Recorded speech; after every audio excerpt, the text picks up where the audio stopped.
Indonesia dalam bernegara selalu begitu.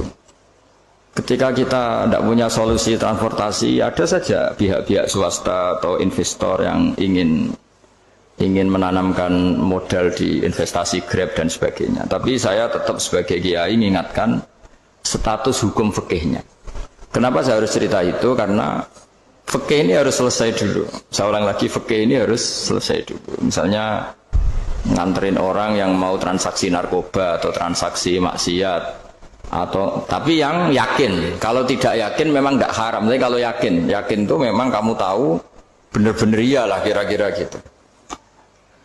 Supaya taat itu ada di semua kehidupan. Sehingga nanti Indonesia kalau semuanya begini kan, yang cari sarana maksiat itu bahkan sekedar transportasi aja susah karena semuanya tidak mau misalnya. Paket juga gitu, yang mau mengedarkan narkoba kesulitan karena semua yang jasa paket tidak mau gitu. Begitu seterusnya, sehingga negara ini kita bantu bahwa awal ketidakbaikan di semua negara itu pasti karena maksiat. Maksiat itu mengganggu. Orang geger sama istri ya karena maksiat. Terus banyak kecelakaan itu rata-rata kata Pak Polisi juga karena maksiat. Jadi orang overdosis atau dalam keadaan mabuk nyupir. Terbesar kecelakaan itu jarang karena ngantuk, terbesar masih karena pengaruh apa? Narkoba. Pembunuhan juga sama. Orang Indonesia itu mudah sekali memaafkan temannya, tetangganya. Tapi kalau sudah efek dari narkoba, bunuh itu jadi mudah itu jadi. Nah, Anda juga harus fair, jangan. Tapi yang penting saya profesional nganter, gitu. Nggak mau tahu dia latar. Meskipun kita tidak boleh neliti orang, ya nggak boleh tajasus, nggak boleh neliti ini. Tapi yang jelas kamu tahu, yang jelas kamu tahu, ya harus dihindari karena memang di semua profesi pekerjaan tuh utamanya kata Rasulullah SAW itu memperhatikan halal haramnya. Tapi ya saya ulang lagi, tidak boleh sok suci. Tidak boleh tajasus, tidak boleh neliti orang lain. Tapi kalau yang jelas-jelas untuk maksiat, maka harus kita hindari. Termasuk masjid sekalipun. Dulu zaman Nabi itu ada masjid namanya Masjid Diror. Untuk memecah konsentrasi sahabat. Sahabat itu begitu mencintai Nabi, mencintai Rasulullah. Ada orang kafir pinter, orang munafik pinter. Ini Muhammad harus ditandingi. Cara nandingi Muhammad jangan pakai dangdutan, jangan pakai bar, tapi pakai masjid. Karena ini suasananya kesannya bagus. Dibikin masjid tandingan supaya orang tidak ke Muhammad semua, tapi ke masjid ini. Ini pikirannya orang munafik. Artinya jangan kira terus masjid bebas hukum, ya enggak juga. Masjid juga bisa kena semprit karena ini mendirikannya untuk bikin apa? Tandingan, untuk bikin masjid diror, kalau istilahnya Quran masjid diror. Semua sarana kebaikan juga gitu. Yayasan yatim piatu juga kena hukum, pondok juga kena hukum, semuanya kena hukum. Ada orang ingin jadi kiai padahal tidak pernah ngaji, terus bikin pondok. Akhirnya dia dipanggil Pak Yai, anaknya dipanggil Gus, padahal najis saja tidak tahu. Itu kan kasihan umat, akhirnya ada penyelewengan. Jadi semuanya kena hukum. Jadi Anda jangan tersinggung ketika saya cerita fikih untuk para teman-teman yang di Grab, karena memang semuanya kena hukum, bukannya mesra dengan istri juga kena hukum. Orang terlalu mesra dengan istrinya pasti ibunya terlantar karena menuruti bojo dan nuruti ibu gitu. Kalau nuruti ibu istrinya yang terlantar, yang loyal sama teman ya istrinya terlantar, yang takut istri temannya terlantar. Jadi itu semuanya kena hukum tanpa terkecuali. Nah, saya cerita sedikit tentang sholat karena orang-orang Grab ini banyak yang sholat, kemudian harus cepat-cepat.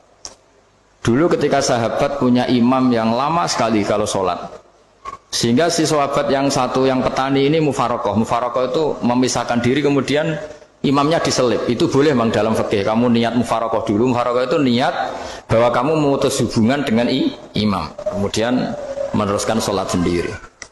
Singkat cerita dua orang ini berdebat, Mu'ad sama Ar-Ra'i yang penggembala ini. Kamu munafik, sholat kok meninggalkan imam. Terus yang satu bilang, kamu keterlaluan, sholatnya lama sekali.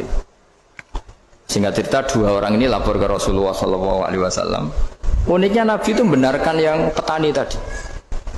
Kamu Mu'ad jadi masalah. Agama ini tidak boleh jadi problem. Kalau kamu ngimami orang, jangan lama-lama. Di situ ada ibu-ibu yang ditunggui anaknya yang sedang menyusu. banyak petani yang nunggu macam-macam. Kayak pegawai POM ya ditunggu shift temannya, pegawai Indomaret juga gitu, apalagi Grab mungkin ditunggu penumpangnya macam-macam.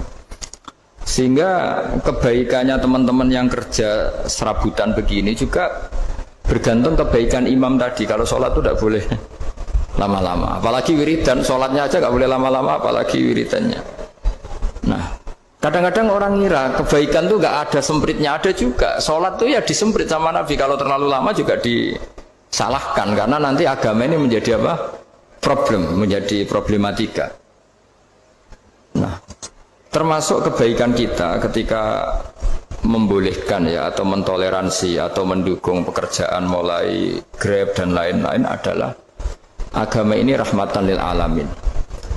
Dulu ada seorang sahabat tanya, ya Rasulullah, boleh enggak kita ngegeng di perapatan gitu? Kata Nabi, ya jangan kalau bisa. Tapi kita harus natahaddasannya, itu tempat kita jagungan di perapatan, di tempat-tempat umum lah, kira di halte, Terus kata Nabi, enggak apa-apa, tapi fa'atut thoriq haqqaha. Kamu harus memberikan hak jalan itu. Apa hak jalan itu? Satu, kamu amar ma'ruf, kalau bisa ya nahi mungkar, kemudian bikin suasana orang lainnya menjadi aman. Nah ini yang catatan. Kalau hitung saja, yang ikut Grab itu berapa ribu? Nah, ini tuh energi besar kalau di atas 100, berapa? 100 ribu. Hitung ya teman-teman di Grab, 100 ribu. 100 ribu ini kalau soleh semua, atau setengah soleh lah, kalau soleh banget keberatan ya soleh, setengah soleh. Itu ada, ini sudah saya pikir, ada kebaikan yang menyebar di seluruh Nusantara yang berjumlah 100 ribu. Ini luar biasa. Ada kecelakaan dia menolong pertama, ada pemerkosaan menolong pertama, mungkin ada pencurian, ada apa. Maka kata Nabi, kamu kalau harus di jalan, itu kamu berkontribusi amar ma'ruf nahi mungkar. Saya sering ke Jogja karena saya mulai 98 di Jogja. Ya sering di terminal malam-malam. Saya ketika kecil itu sering diceritain orang nggak berani ke terminal ini banyak preman, nggak boleh ke terminal ini karena banyak preman. Ya mulai dari Sumatera, Jawa, hampir seluruh Indonesia. Kalau jam sekian sampai sekian sudah nggak berani karena banyak apa? Preman. Itu uniknya preman-preman itu selain dulu ditangani tentara dan polisi. Itu urusan negara ya kali itu, dan kita ngapresiasi. Itu hilangnya yang permanen itu bukan saja ditangani ABRI dan polisi, TNI dan polisi, tapi ditangani kultur.